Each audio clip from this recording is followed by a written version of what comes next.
বলেন, কিয়ামতের মাঠে যারা অপরাধী বলে সাব্যস্ত হয়ে যাবে, অপরাধীদেরকে জাহান্নামের আগুনে দেওয়ার পূর্বেই আগে জাহান্নাম দেখিয়ে দেওয়া হবে।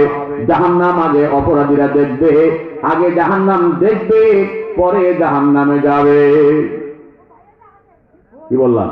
জাহান্নাম আগে বলেন বলেন বলেন আগে দেখবে, দেখে কি করবে?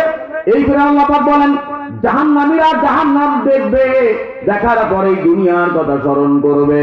এই দুনিয়ার কথা স্মরণ করে বলবে, ইয়াকুলু ইয়া লাইতানি কদ্দামতু লি হায়াতি,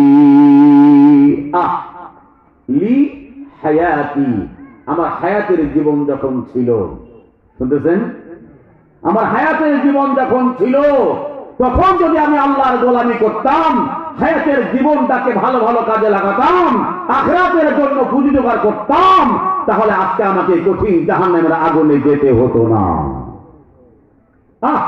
আমি বড় কপাল পড়া, আমি বড় হতভাগা, আমি বড় দুর্ভাগা, আমি আমার জীবনের সময়কে মূল্যবান মনে করতে পারি নাই, আমার এই জীবনের মূল্যবান হায়াতটাকে আল্লাহর গোলামিতে ব্যবহার করতে পারি নাই। আমি দুনিয়া দুনিয়া করে ব্যস্ত করে দুনিয়ার সময় শেষ করে দিয়েছি।